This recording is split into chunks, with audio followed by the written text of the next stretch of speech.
All right, there you are. Sorry, had a little traffic this morning. Oh no, no, you're fine. I hate the wrong view. Show my options.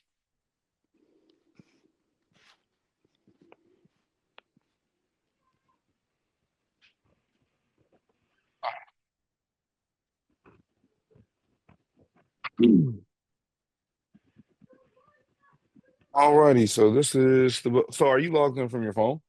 Yeah. Oh, it's pretty small. Do you have a laptop? Do you have a tablet? Not at the moment right now, but I couldn't get one. I wouldn't say buy one just for this. I mean, No, no, no, that's why I'm always gonna buy. I was gonna tell my brother let me borrow his laptop or my sister. oh, okay. Yeah, that's cool. Cause yeah, can you see the book? Yeah. Okay, good. I'll make it as big as I can. Let me see Yeah, how that's big. fine. I can zoom in too. Okay, cool. Um,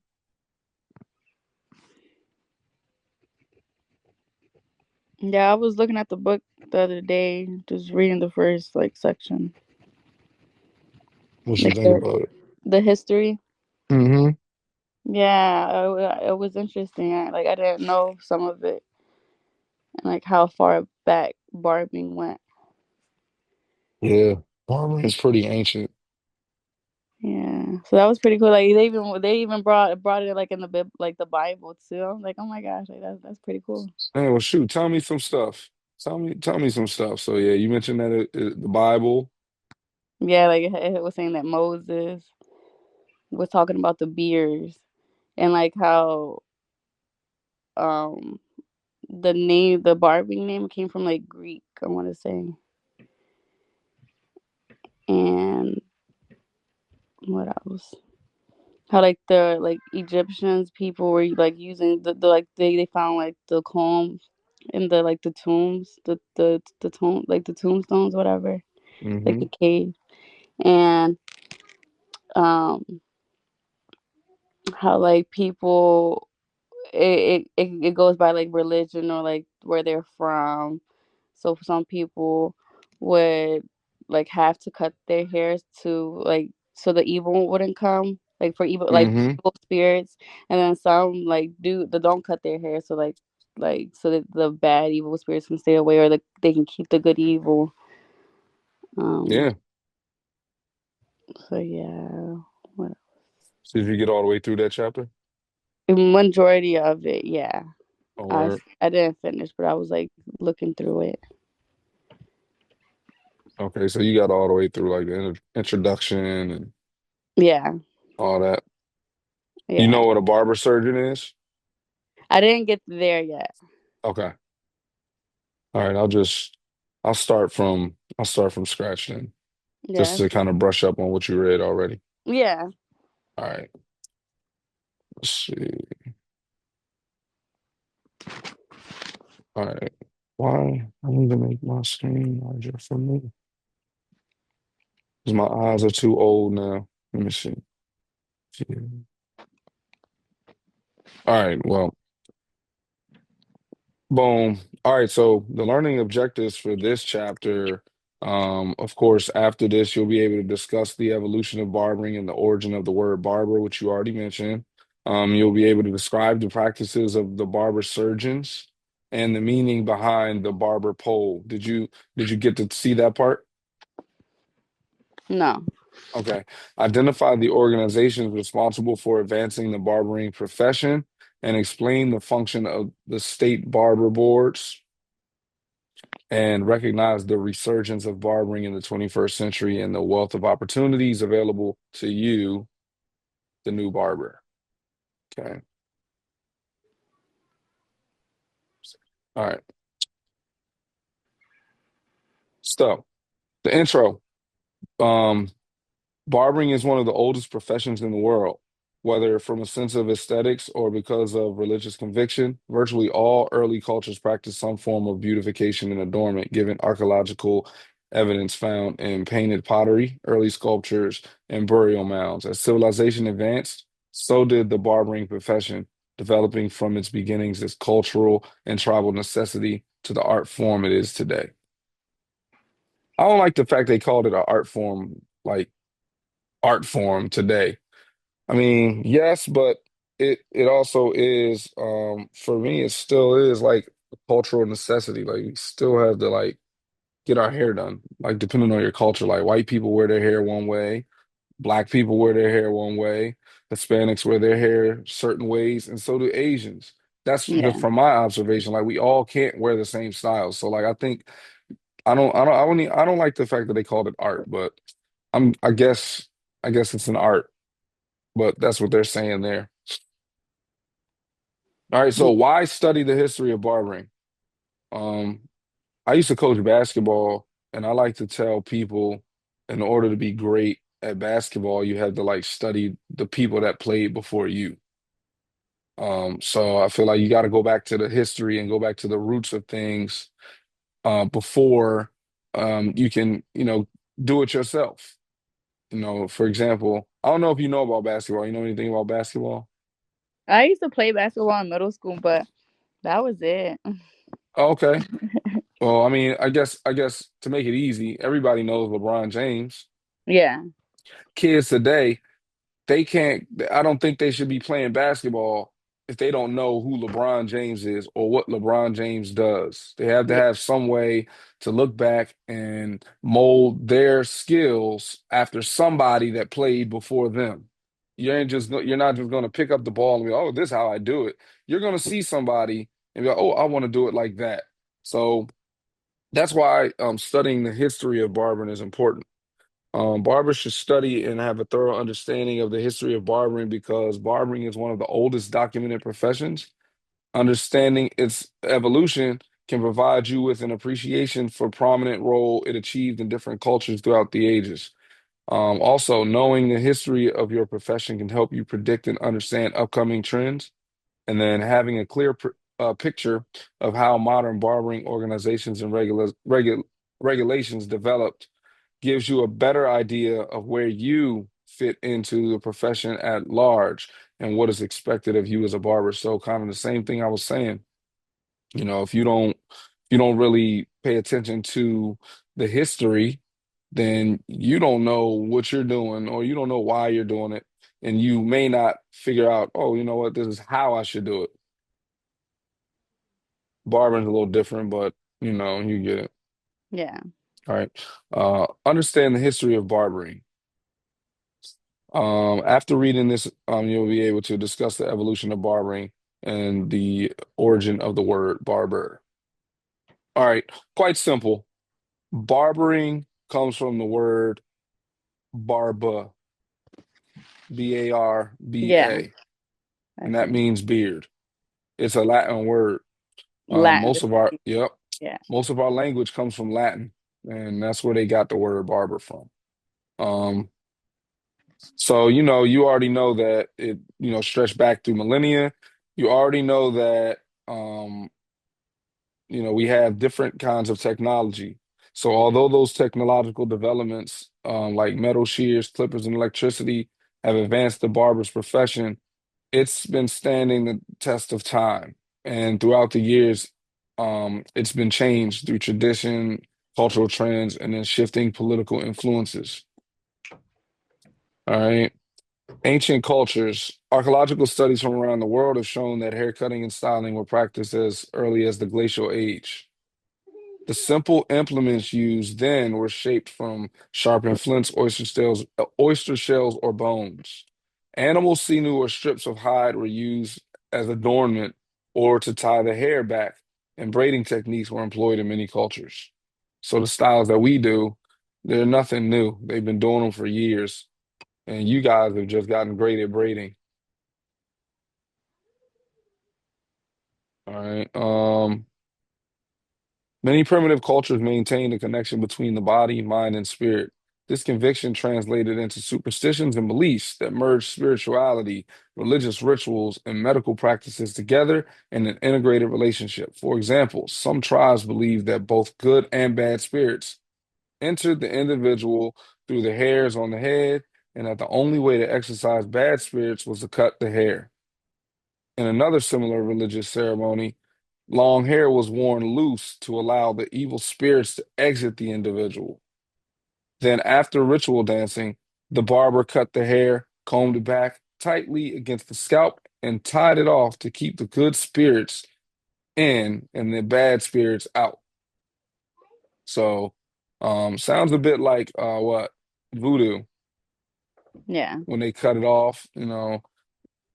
Belief systems elevated tribal barbers to positions of importance, such as medicine men, shamans, or priests. So back then, like if you weren't like a priest, you couldn't touch nobody's hair. So imagine you trying to be a barber with me, and I say, "All right, well now you got to be a priest, Jackie. Are you ready to be a priest? No. You don't want to be a priest?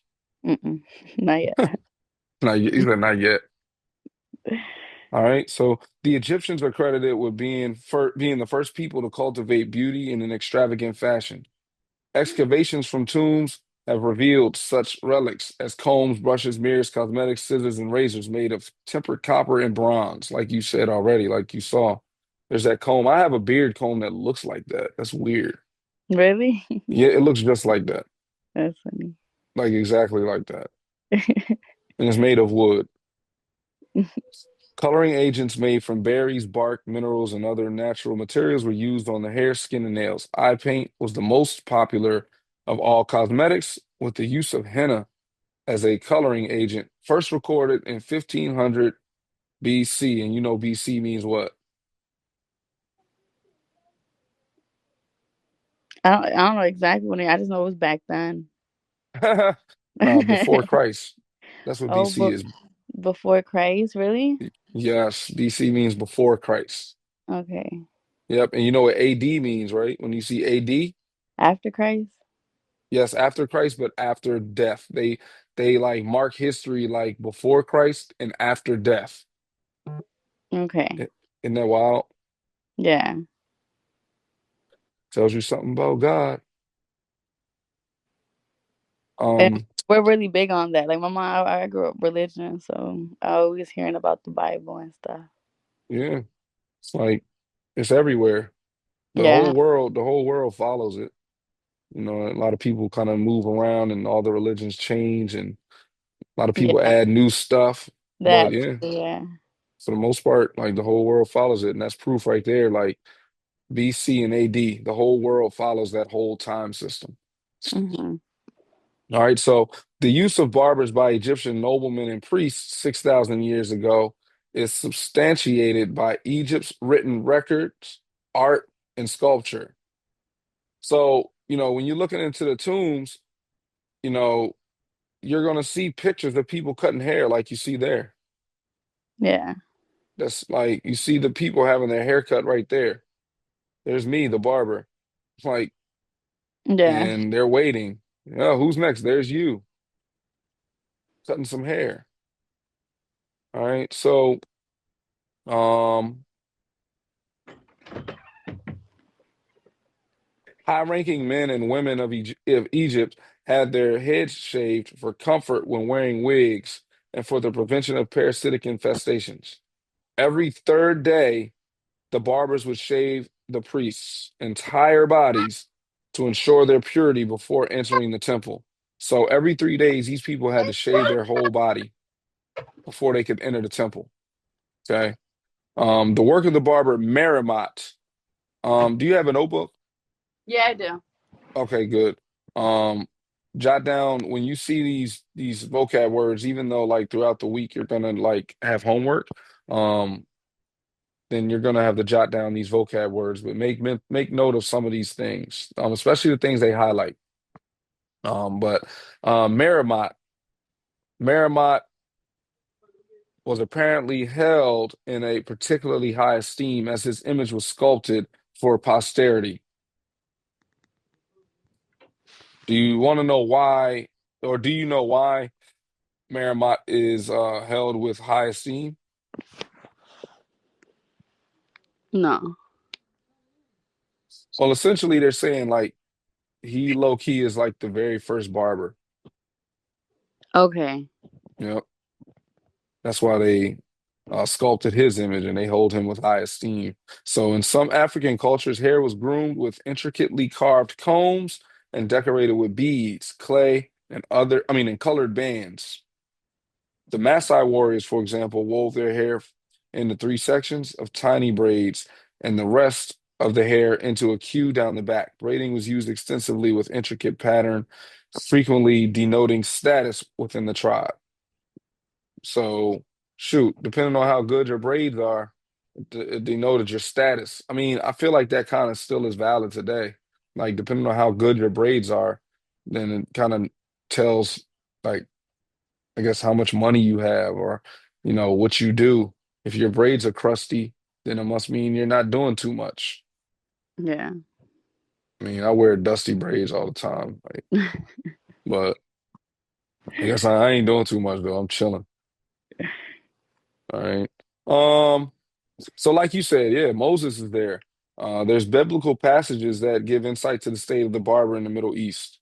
In Leviticus, Moses commanded those who have recovered from leprosy to shave all their body parts or their body hair as a part of the ritual cleansing.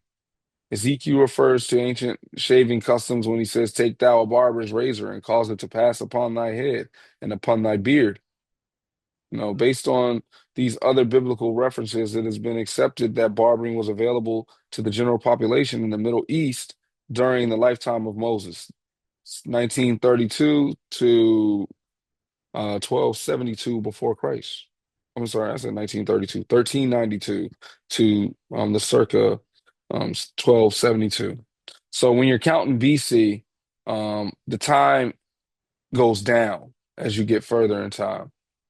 So it goes like, so 1392 came before 1272. Everything after Okay. AD, yeah, everything after you get to 1 BC or 0, then it goes back to year 1, and then it goes all the way back up to where we are now to 2025. So we're actually 2025 AD. Okay. We're a part of history. Although Greek barbers from Sicily introduced shears to Rome sometime between 800 and 700 BC, barbers were virtually known in Rome, weren't known in Rome. I'm sorry, barbers were Oh virtually my. known. What happened? Hello?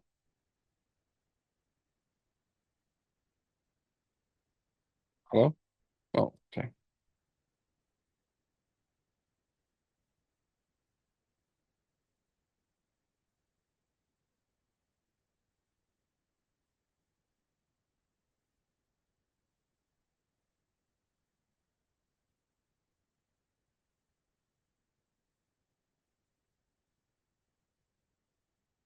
Let's see. Hold on, y'all.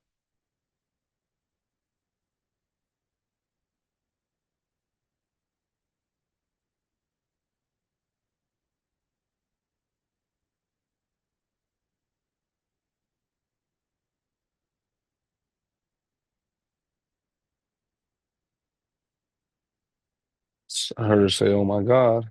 Something okay?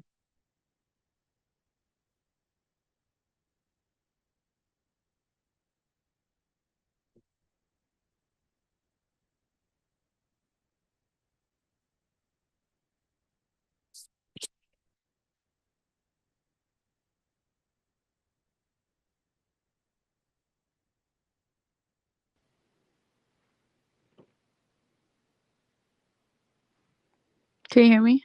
Yeah, you okay? Oh, okay. Yeah, I'm okay. Sound like you dropped off a cliff. Sorry. No, the screen had I had left the room. Oh, Yeah. all right.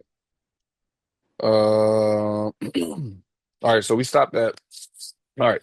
Although Greek barbers from Sicily introduced shears to Rome between 800 and 700 BC, barbers were virtually unknown in Rome until 296 BC. So now we're talking about Rome. This for me is indicating that people started migrating to different parts of the world. Someone had been somewhere, then went back and was like, "Oh yeah, let's." Or people in different parts of the world just started figuring out, "Yo, we need to cut our hair. Our hair is getting way too long." So I think it's starting to travel. It was in Greece during its golden age, 500 to 300 BC, that barbering became a highly developed art. Well-trimmed beards were status symbols, kind of like now. A man with a good beard. You like a man with a good beard? Yeah. Yeah. Mm-hmm. Mm-hmm. Yeah. Mm-hmm. All right. Yeah. Yeah. Whatever. Yeah, he No, can have a I don't want no patchy ones. no patchies. All right, no patchies. That's why we work hard to try to get our beards looking good. So, um, Greek men had their beards trimmed, curled, and scented. So they were using beard butter. They're using beard oil back in the before Christ times. Like, man, that beard smells good. It's soft, curled, it's scented, and they did that regularly. All right. Barbershops became the gathering places for exchanging sporting, social, and political views. I'm sorry, political news and views, while barbers themselves rose in prominence to becoming leading citizens within the social structure. So here we are. It's kind of like it is now. People come to the barbershop for everything, or they used to come to the barbershop for everything, kind of like before the pandemic changed it. Now we're kind of getting back to that. But people come and talk about sports. We talk about what's going on in the community. We talk about social stuff like the fires in California. You heard about them, right? The fire. Yeah. That's crazy. Yeah, that is. Prayers up for those people. Talk about, just all of that stuff. So barbers became like the go-to guys, like or go-to women. I don't know if women were there back then, but I the go-to folks. The status of the beard in Greece drastically changed in the third century BC when Alexander the Great, Macedonian troops lost several battles to the Persians as a result of the warrior's beard. The Persians would grab the Macedonian warriors by their beards and drag them to the ground where they were either speared or beheaded. Alexander issued a decree that all soldiers had to be clean shaven. Eventually, the general populace adopted the trend, and barbers were kept busy performing shaves and haircuts. Do you know military people? You know Yeah. anybody in the military? No, nobody in there, no. You don't know nobody in the military? No. What do you notice about military people, though? They all got the buzz haircut. What about their faces? Do they have beards? Well, No, it's all now clean. they let them wear beards a little bit if they got a shave waiver, but um, pretty much, pretty much like military people gotta shave their face, and this is kind of when that started. This is why that started, and Okay. just kind of got adopted around the world. Shave your face so that nobody could grab your beard and kill you. Yeah. So that's why so that also created demand for barbers. In the history of barbering, there's always been a demand for barbers. All right. Um, Ticinius Mena of Sicily. So so what you're starting to notice here is depending on who's in charge or who people follow, that kind of determines what they do with their hair. Think about somebody from today. Who do we follow? Who do you what celebrity might you look up to, or if you do, and you like, oh, I like that hairstyle. I think I want to do it. Mm, Or maybe not for yourself, but maybe for like somebody whose hair you braid.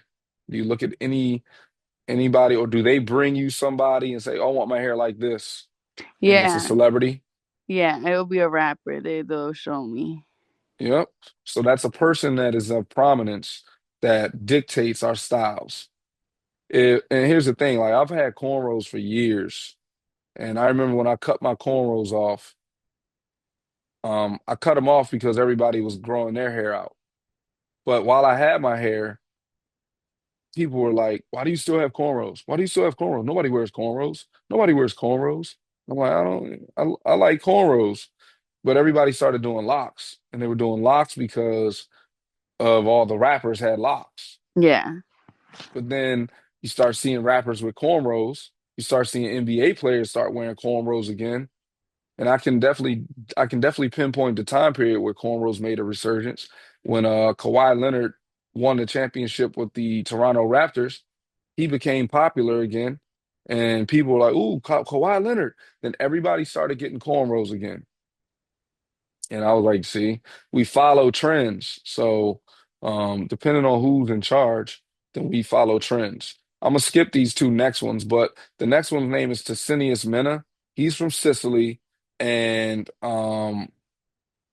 he's the one who brought shaving and barbering to Rome. Okay. Yeah, yeah, I already wrote that one down. Yep. Rome So in there the he is. 296 BC. Yep. Yep. So he's the one that made it daily. He introduced massaging and manicuring yourself. And then they spend a whole day with the barber. So pretty much these Yeah, folks are sitting there all day playing chess, sitting there watching TV. We in Rome before Christ playing Xbox. All right. Um, so then Romans also did communal bathing. Average citizens patronized the barber's place of business. Rich noblemen engaged in private tonsors. So now you see traveling barbers. Like you got, hey, come to my house and cut my hair because I'm rich. I don't want to come to the barber shop. That's already happening. That's already happening in 296 BC. All right. Clean yeah, shaven faces were a trend until Hadrian came into power. So Hadrian said, hey, I'm gonna grow my beard, but I'm growing my beard because I'm ugly. That's pretty much what it was. He did it to yeah. hide a scar on his face. Yes, I had a scar on his face. Yeah, So, um, and there you have it. The word barber is derived from the Latin word barba, and barba means beard. All right. Another word that you should jot down if you haven't is tonsorial. yeah, I wrote it. It's derived from the word tondere, meaning to shear. All right. So sometimes barbers are referred to as tonsorial artists. So sometimes you might see somebody's page and be like, I'm not a barber, I'm a tonsorial artist. And they want to be fancy with it. Yeah, All right. Um, oops. Oh, that's the chat. All right.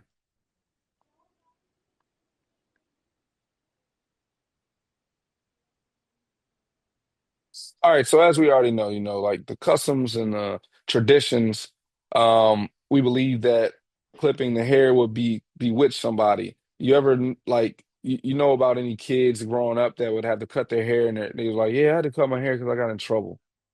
yeah, That's like kind of the reason why. A lot of people don't even know why they do it, but that's kind of why. It's just something that's been passed down from generation to generation. Even as a kid, like I would grow my hair and my dad and I wouldn't do a chore or I start talking back and my dad would be like, "Nope, let's go to the barber shop. You're cutting that yeah, off. You're getting out of control."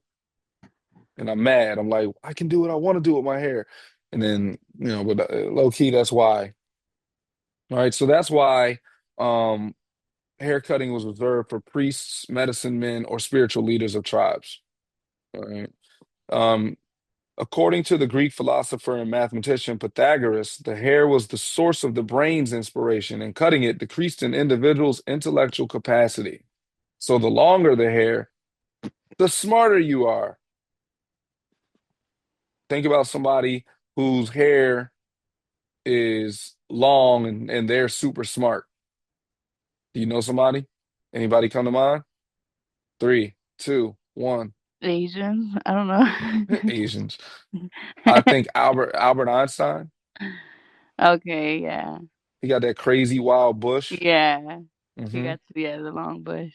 Yeah, Albert Einstein's supposed to be like the smartest man ever, and so I think he's an example of that. All right. The Irish peasantry believed that if hair cuttings were burned or buried with the dead, no evil spirits would haunt the individual. Native Americans said that hair and the body were so linked that anyone possessing a lock of hair of another might work his will on that. And so it looks like the Native Americans made voodoo. All right. In almost every early culture, hairstyles indicated social status. And in ancient Greece,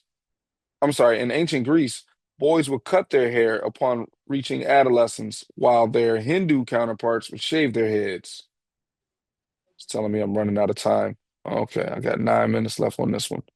I gotta restart it in a minute. Um, but The Hindu counterparts would shave their heads. So now you're seeing like different places, people are doing different things with their hair. Following the invasion of China by the Manchu, Chinese men adopted the queue as a mark of dignity and manhood. Noblemen of ancient Gaul indicated their rank by wearing their hair long until Caesar, upon conquering Gaul, made them cut it as a sign of submission. At various times in Roman history, slaves would be allowed or disallowed to wear beards, depending on the dictates of that ruler. All right. Coloring agents were often used to add further dimension. The ancient Britons, extremely proud of their long hair, brightened blonde hair with washes composed of tallow, lime, and the extracts of certain vegetables. Darker hair was treated with dyes extracted and processed from plants, trees, and various soils. All right. The Danes, Angles, and Normans dressed their hair for beautification, adornment, and ornaments before battles with the Britons. In ancient Rome, the color of a woman's hair indicated her class or rank. Noble women tinted their hair red, those of the middle class colored their hair blonde, and poor women had black hair.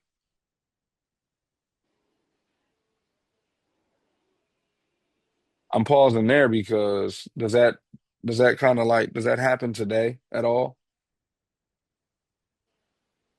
I mean, yeah, if you're poor, you're not gonna get your hair done. If you got money, usually people who have money, like the way us girls look at it, if you have blonde hair, you got money because having blonde hair is a lot of maintenance and like you're gonna always have to retouch and everything. And if you don't got Mm. money, you're gonna have your natural hair color.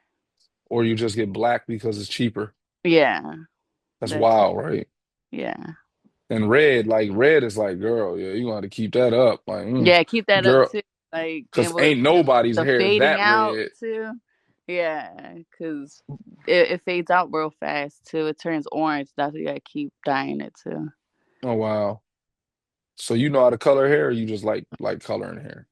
No, well, I used to color my own hair a lot back then. I used to do a lot of things back then. I used to be a roofer. I used to be a piercer, a detailer. I did like a little bit of everything when I was a Oh, kid. you a Renaissance lady. You do a lot of stuff. Yeah, That's what's up. yeah, All right. So, yeah. So poor women had to have black. All right. Much later during the reign of Queen Elizabeth in England, now we in England. Now we talking about England. It will become fashionable for men to dye the beard and cut it into a variety of shapes. All right. So this is a tonsure. This picture of this man right here. This is Saint Peter. He has a bald patch on the top of his head. Do you see it? yeah, I went to Catholic school growing up, and um, there really wasn't a priest that had it, but we saw pictures of them. And you're like, why do they look like that? But that's something that they had to do. They had to do that in order to be in the temple. All right, so that's called a tonsure. Clergymen of the Middle Ages were distinguished by it, which is a shaved patch on the crown of the head. During the 7th century, Celtic and Roman church leaders disagreed on the exact shape the tonsure should take. The circular tonsure was the tonsure of Peter, left only a slight fringe of hair around the head. So you got the little crown look around his head of hair. yeah, Um, and that was in Germany, Italy, and Spain. The Picts of Scots and preferred. I mean, sorry. The Picts and the Scots preferred a semicircular design known as a tonsure of Saint John, which I don't see a picture of that. But after much argument, the Pope eventually decreed that priests were to shave their beards and mustaches and adopt the tonsure of Saint Peter. So everybody started doing that one. All right. Although the edicts um, of the church maintained some influence over priests and the general populace for several centuries, beards and longer hairstyles have returned by the 11th century. So priests curled or braided their hair in beards until Pope Gregory issued another papal decree requiring shaved faces and short hair. So in 1972, the Roman Catholic Church got rid of the practicing of the tonsure. So that joint lasted from the Middle Ages all the way until 1972. I was almost born. Yeah, I was ready to say my mom was already born. Yeah. I was born in the 80s and I was almost born. So like that thing was around. So I feel like I still saw it. I feel like some people probably didn't stop it.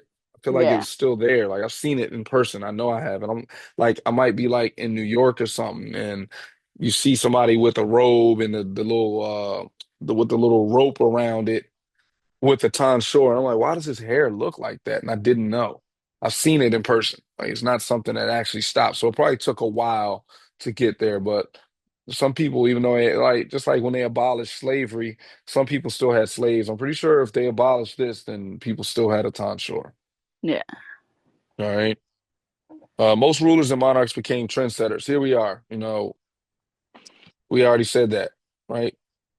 Their personal whim, taste, and even physical limitations could become the basis for changing hairstyles and fashion. Right? For example, in the 16th century, when Francis I of France accidentally burned his hair with a torch, his loyal subjects had their hair, beards, and mustaches cut short. So because he couldn't grow hair, neither could anybody that hung with him. Sound like a bunch of friends to me. You see yeah, one friend, hey, I'm about to get locked, dog. And they be like, I'm gonna get some locks too. Hey man, I'm trying to get that temp fade with the shape up. I'm trying to get that too. So I said that to say, when you get a client, those clients, if they're the leader of their pack, you go, hey man, where you get your hair cut? Shit, I go over there to Jackie, man. Jackie be hooking me up. Man, give me her card. And then they all start coming to you and do what the one person does. yeah, It ain't nothing that's changed. So that's why learning the history is important because you start looking at it like that. It's like, Dad, wait, this is something that has been happening for years and years. Maybe if I do this, then the same thing can happen. All right. In the 16th century, when Francis I of France accidentally already did that. We already said that. All right. During the reign of Louis what is that? The 14th. In the 17th century, noblemen wore wigs because the king, who was balding, did so. So this guy is going bald. He's making people wear wigs because he did. All right. I don't want anybody to have their natural hair. So because I can't grow natural hair, nobody's going to know that I can't grow hair. So nobody else will be able to show that they can grow hair. That's whack, bro. All right. yeah. During the 19th century in France, men and women showed appreciation for antiquity by wearing variations of the Caesar cut, the style of the early Roman emperors. You know what a Caesar cut is? No, You listen to Destiny's Child? no. Okay. They call a Caesar cut the low cut, like the even all over haircut with like the shape up. Okay. Yep, that's a Caesar. They call it that. I don't know why they don't have a picture of the Caesar. All right. I know this is heavy. This is heavy, right? It's a lot. No, All it's right, so we'll jump. I'm gonna close out the meeting and I'm gonna reopen it okay. because That's fine. it's about to cut me off because I got a 40-minute session. So I'm gonna reopen it and then we'll finish up. Okay. All right.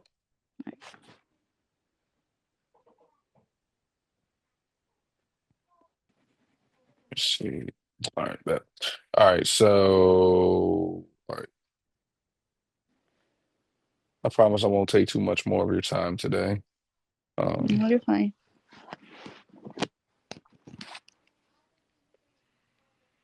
all right, so the beard and shaving. All right, with the razors being such a defining tool for barbering, the history of shaving as well as caring for the beard in general deserves a second look. Since the practice of shaving predates the written word, it is difficult to determine just when this form of hair removal began. All right, so they're looking at stuff from the upper Paleolithic period, which is like 40,000 to 10,000 before Christ. Um, and that's like the time around dinosaurs. Yeah. And they said the early man used it to skin animals and remove hair off their bodies. And then when the Neolithic period came, early man had created settlements and began to farm and raise animals. So artwork of this period showed examples of clean-shaven men, but it's unknown how their hair was removed. Here you go, Egypt, Moses again. The pyramids show flint-bladed razors. Um, and they've been used by the ruling class to shave heads as well as their faces to form. And they also had tweezers. We use tweezers today still. Yeah. Even the Mesopotamians, 3000 BT, were shaving with obsidian blades. And by 2800 BC, Sumerians were also clean shaven. So it's like taking over the world. The Greek men of 1000 BC are seen in works of art visiting the barber shop for shaving services. All right. In some cultures, it was a sacred symbol for shaving. Or I'm sorry, let me just read it. In early times, most groups considered the beard to be a sign of wisdom, strength, or manhood. In some cultures, the beard was a sacred symbol. In Rome, a young man's first shave on his 22nd birthday said that was his rite of passage from boyhood to manhood. So when you're 22, you're no longer a boy. All right. And it was celebrated with great festivity. To this day, Orthodox Jews, um, the beard is a sign of religious devotion, like this guy on the left. All right. To cut it off is contrary to Mosaic law. Beards have been removed throughout the centuries at the command of rulers and priests. Alexander the Great, mentioned earlier, told his people to cut the beard off so they wouldn't get killed. Archbishop of Rouen in France prohibited the wearing of beard in 1096. There's a lot of people. Honestly, these people won't matter to you when it comes to the state board exam. So, I mean, they're nice to know, but it's just some informational pieces Yeah. that are super important. Um, all right. Although the shaving of the beard was still forbidden among Orthodox Jews, the use of scissors to trim or shape excess growth was permitted. Muslims took great care in trimming their facial hair after prayer, and the removed hair was preserved so that it could be buried with its owner. We already saw that in other places. Yeah. All right. Barber surgeons. So pretty much, long story short, without going through the years because it's a lot. Um, Barbers used to be surgeons. They all did the same thing. Barbers, surgeons, hence the word barber surgeon, right? Um, so they used to draw blood. Anything from the neck up is what barbers did. If you had a toothache, barbers did it. Um, there was this procedure called bloodletting. Like if you were to get sick, then they would um draw blood from you and you would hold onto the pole and the blood would drip down your arms or down the pole. And that's what they call bloodletting. All right. But for centuries, dentistry was performed by only barbers. And for more than 1,000 years, they were known as barber surgeons. All right. But barbers could only do anything. We were doctors too. All right. So now we're talking about organizations. Pretty much, have you ever heard of the State Board of Barbers? Yeah. All right. The State Board of Barbers regulates the law. They kind of just uphold the law and help to create boundaries and standards for barbering in each state. Throughout the years, they've got different ones of these. When you go through your work this week, then you'll kind of touch on these again because it's going to ask you to write this stuff down. So I'm not going to go through all of this right here, but um, long story short, somebody has to somebody has to dictate what you can and can't do as a barber, and that's where the need for this class comes in to play, because otherwise we'd all just be out here cutting hair. Um, so the barber boards are now being created. All right. Back then they called them barber guilds. They had them everywhere. France, Germany, London. Um, I mean, they were pretty much everywhere. But now you're starting to see people come together. All right. So here's a picture of the company of barber surgeons painted by Hans Holbein. This is like the one of the meetings that they had. All right. So eventually they decided, like, you know what? Barbers can't do everything. We need to separate the two. So then they separated them in England. Barbers and surgeons, they got rid of it. They said they're no longer the same thing. All right. The barber pole. The symbol of the barber pole evolved from the technical procedure, like I mentioned, called bloodletting. You know what the barber pole is? Was that the one you were just saying about the blood dripping? Like it Yeah. had a hole? Yeah, Yeah. but have you seen a barber pole? Have you ever seen a barber pole? No, I never seen a barber pole. You've seen a barber pole. I did. I know you've seen a barber pole. Yeah. 1000%. You 1000% seen a barber pole.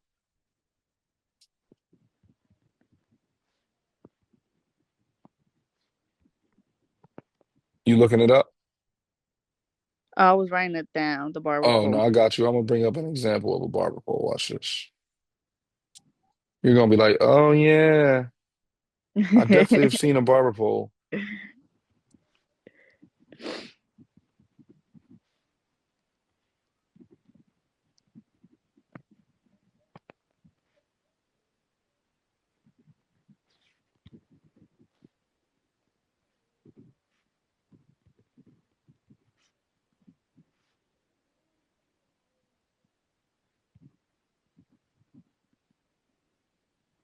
There you go. Oh, Yep. okay. That is not a candy cane. That does not mean America. It does not mean the DR. The DR. That means that you're a barber. That is the barber pole. All right, let me switch back to the book. But Yep, yeah. that's what a barber pole looks like. So now you're about to learn why the barber pole is the barber pole. All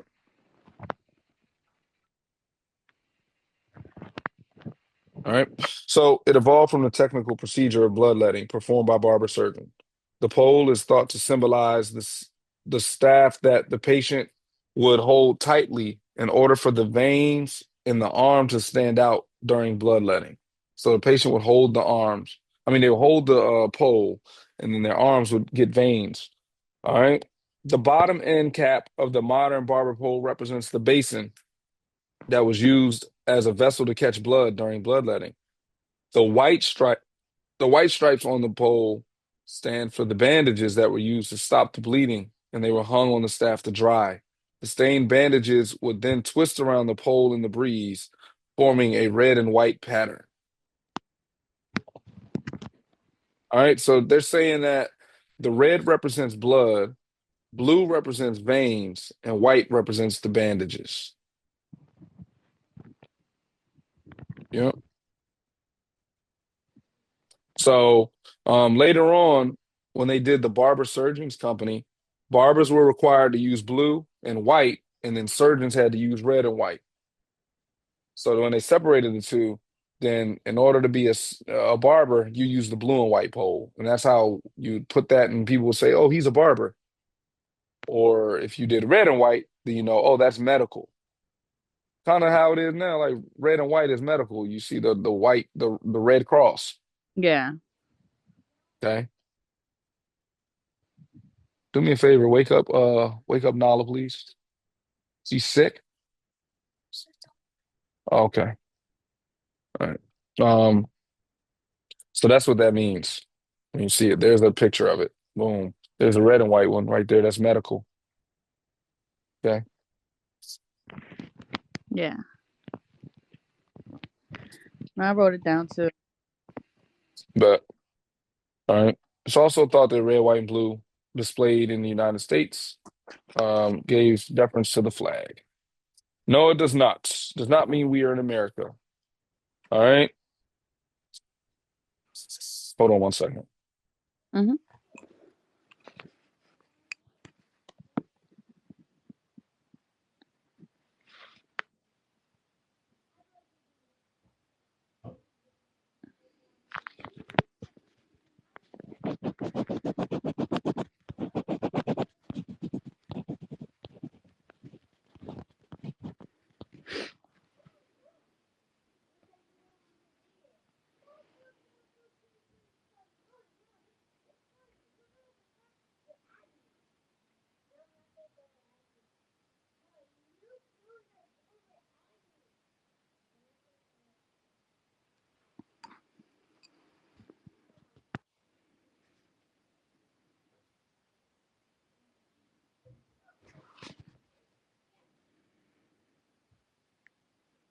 Sorry, everybody in my house got sick. No, it be like that, especially with the kids. If one's sick, everybody's gonna get sick. Yeah, I got three of them. Mm, Everybody, it went through my house like whatever little stomach virus is, they all I, getting it. I heard that there is one going around, and everybody been like throwing up and like going to the bathroom. Yeah, I look. I hope it don't hit me. Yeah, I But hate. I gotta work. Yeah, So, all right. So pretty much like modern barbers retain the barber pole as a foremost symbol of business and profession of barbering. In fact, display of a barber pole at an establishment that is not a licensed barber shop employing licensed barbers is prohibited in some states. Prohibited meaning you can't do it. All right. yeah.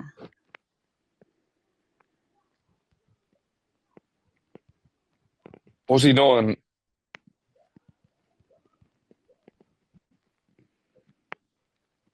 He should be okay. All right.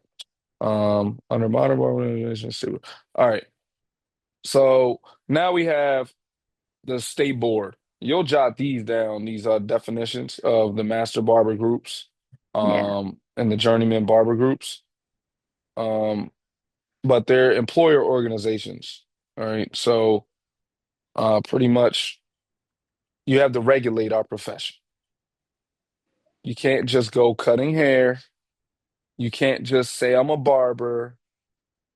You can't just cut out your basement, unfortunately, unless you get it licensed and you get the state to come out and the state says, okay, I verify that this place is sanitary. I verify that you have all the necessary things needed to operate a business here. Um, so this is why those exist. Okay, because you can't have people just doing things all willy-nilly. All right. Yeah.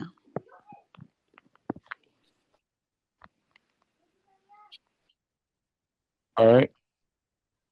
So let's see. All right, so let's go here. Um, In 1897, the first barber licensing law set standards for sanitation, minimum education, and licensing requirements for barbers and barbershops in the state of Minnesota. Okay.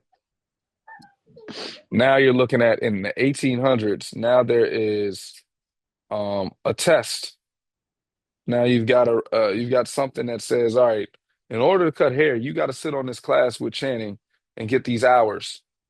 And you got to come in there and learn for a certain amount of hours in order for him to license you. Otherwise, you can't cut hair. Okay. Hold on for one second. I'm sorry. No, yeah, you're fine.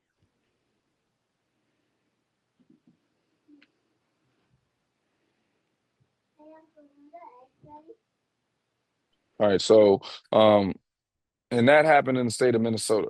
The setting of standards was important because at the time it was common for towels, shaving brushes, and other tools to be used on more than one person without being disinfected in between. The main reason why these people exist is because, or these groups of people exist, is because somebody has to make sure that you're being cleaned and you're not passing and spreading infections and diseases and things like that. That is your biggest job as a barber, is to not spread infectious disease. The haircut is important, yes, but again, you can't spread infectious diseases. All right. Barbershops used to be everywhere. They used to be at like railways, places where people were always at, like New York City. They used to be everywhere. So because people traveled to those places. So location is key, but because they were high um, occupied locations, then you can't just use the same clippers on everybody. You can't just use the same brush on the person before you that came before the next person. You have to switch it up. You've got to clean, you got to sanitize. So that's pretty much why these boards come. Laws also make you have to um, wash your hands a lot, right? Use powders instead of sticks. Um, you have the floor, sweep the floor. You have to disinfect your tools. So we have to be able to protect people. We have to protect people from bacteria. Give me a bacteria that you want to protect people from in a barbershop that you can think of.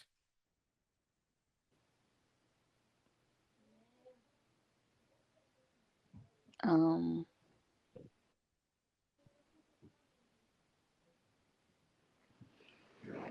I mean, I wouldn't know.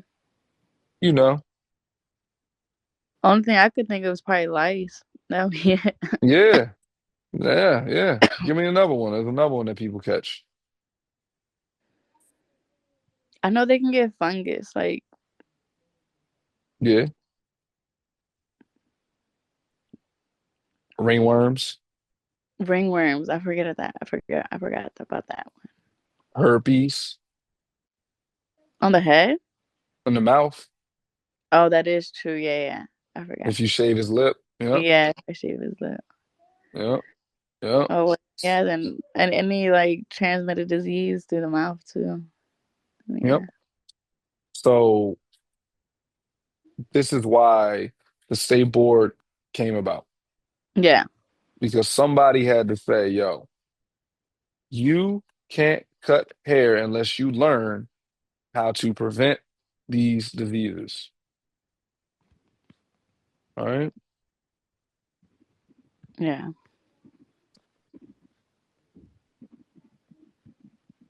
all right. So in 1924, they created the AMBA, the Associated Master Barbers of America.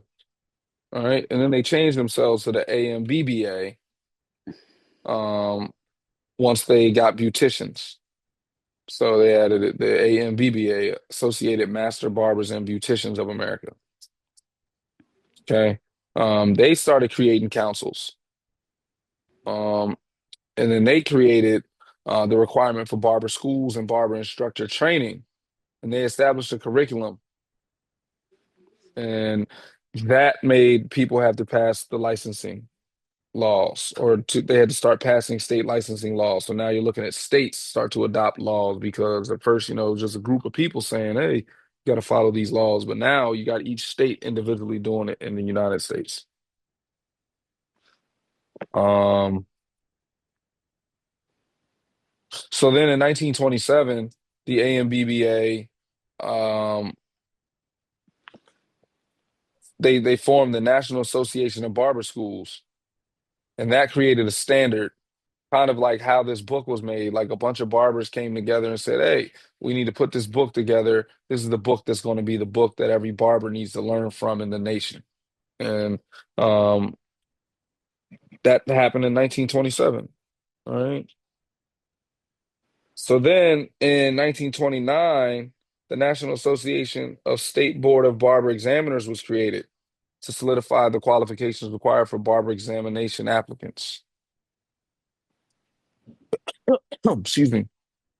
All right. So, I mean, now you're looking at like the development of the barbering industry of how like we're getting tested and all that stuff. Yeah.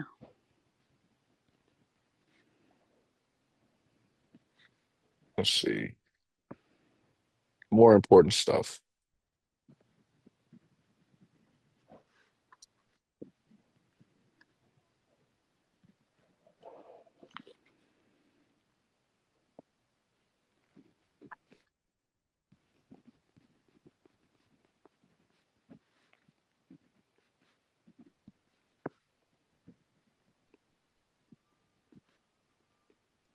All right. Consider the state of barbering today.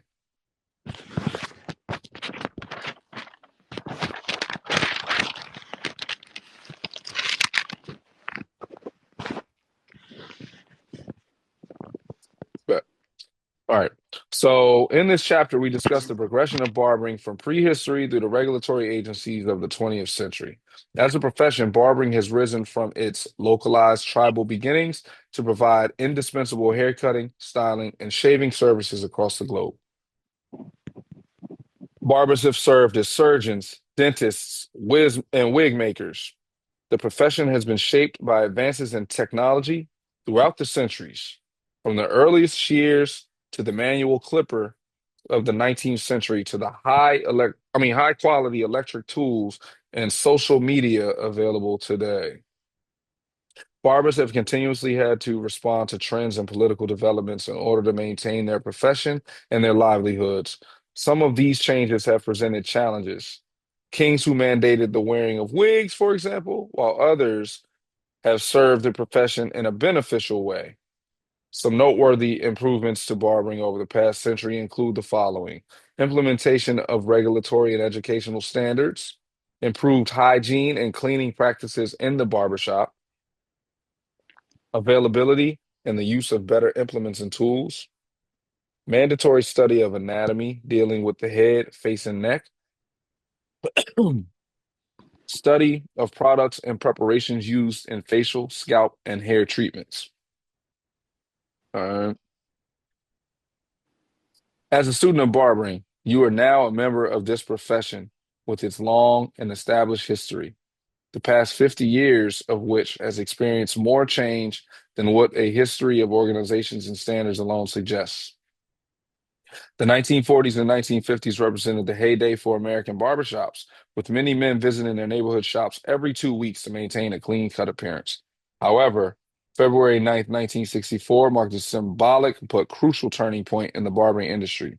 On that night in New York City, the British boy band The Beatles came along, helping to cement cultural and social bedrock of long hair revolution for men in America and the world. So now in the 1900s, 1964, the Beatles come along.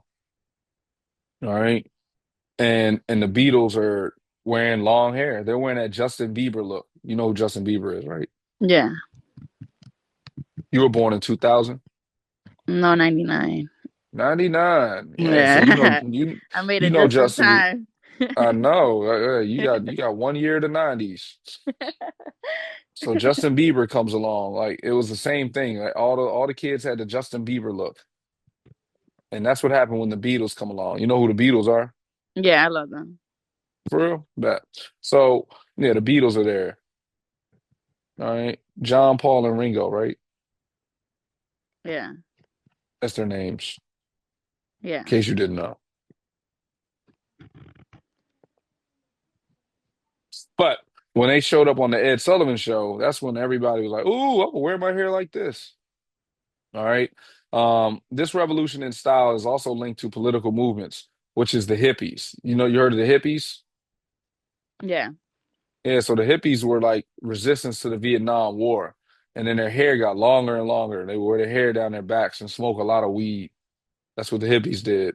Um, Barber services, while still needed during and after the 1960s, were called upon less through the coming decades as the standards of male grooming relaxed. And then you start seeing the afro pop up. Men are wearing afros, black men are wearing afros.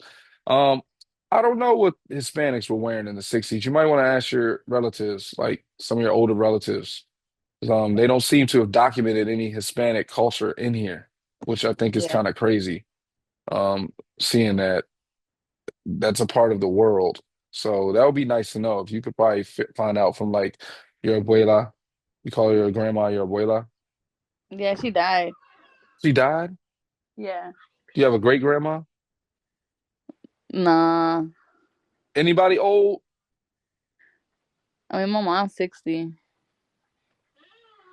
But the Eh. way that my grandma used to wear her hair, she used to wear a braid, a real long braid. Oh yeah, see? More like Native Americans. Yeah. Yeah. It was Shoot, like which br those type of hairstyles. that brings me to this point. Like I think like yesterday I said it at the barber shop because I'm like we have no like we have history of Hispanic culture. However, like in this book they don't have it. And I think that I think that the Hispanics are actually the Native Americans. Yeah. That's just my assumption because I mean, or I'd say maybe the Mexicans, the ones that are in Mexico, because this is just mad ironic that like America wants to keep them out with a wall. Yeah. And it's almost like if you're trying to keep them out with a wall, why are you really trying to keep them out? And when like what was the purpose? Like did you kick the Mexicans out who were quote unquote the Native Americans and then like try to keep them out with the wall? There's got to be something to that. Right. And then it makes me think even deeper now that they're not now that Hispanics aren't in this book. That's messed up. That's mad messed up. Yeah. Anyway, don't get me on my soapbox today on my political stance. Um, all right, so throughout the years, like barbers stopped being needed. You know, people started wearing long hair. Nobody cut it. All right. So the barbershop culture itself also became less attractive to younger generations of men associated with the associated it hold on. Barber shop culture itself also became less attractive to younger generations of men associated as it was with the conservatism of their parents' generation. Yeah, so pretty much like I think that's where the stigma comes from that barbers are don't make money. When I was growing up and I told my dad I wanted to be a barber, my dad said, "Man, nah, they don't make no money." That's crazy. I'm going to the barber shop every day or every couple weeks with my dad, and we're sitting there for about 2 hours waiting for our turn, watching as this one man next, next, next, next, next, over and over again. And right before each next goes, that'll be $20. That'll be $15, $15, $15. The reason why the prices were so low was because that generation didn't value barbering. That's why prices are so low or were so low. And that's why now when I tell people when they sit in the chair, people my customers are used to it, but some people still are not used to the prices being the way they are. When I say, "Hey, that'll be 50." 30 minutes of my time costs $50. Here's what it is because barbering is now back in demand. You need us more than you ever did before because not only are we wearing long hair, we also wearing fades with it. And that's why you are sitting in this class now because you braid hair and you also want to fade it too to be able to Yeah. get more money. So now you can take a $50 haircut and add on a $90 braid. And what's that make? 140. $140 Yeah. or $150. Now you made $150 off of one person. Dude, I might need to sit down with you and learn how to zigzag. Yeah. Okay. So that's pretty much it, you know.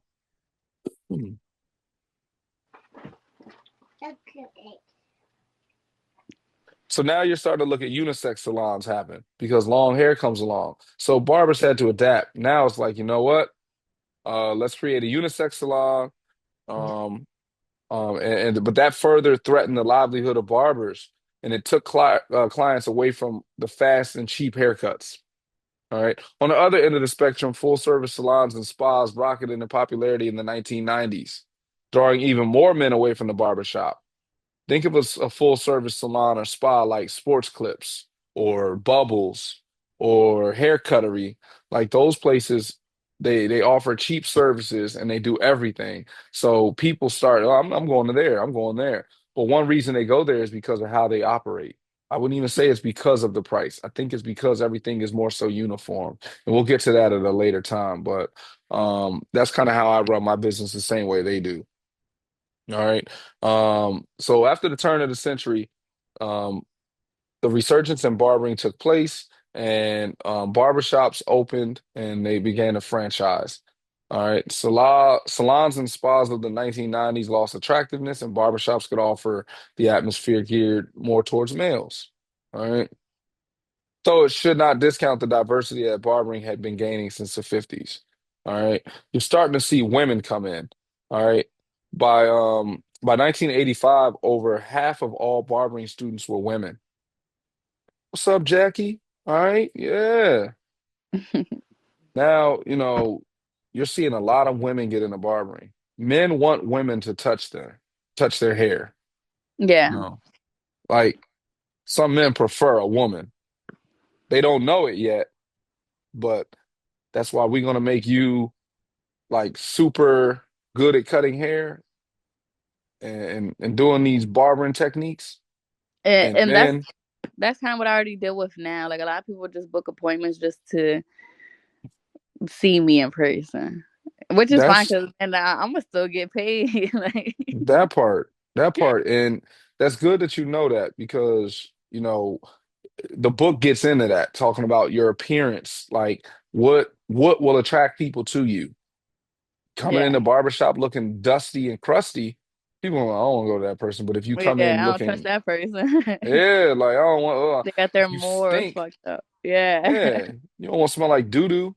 You know, right, I mean, but the law of attraction is real. The first 30 seconds that somebody sees you will dictate how they respect you or like if they want to come back. And I tell people this all the time. And we can end with this because the book will cover the rest once you start going through the book because that's the last page. But um, you know, if the person don't like you, they not coming back to you.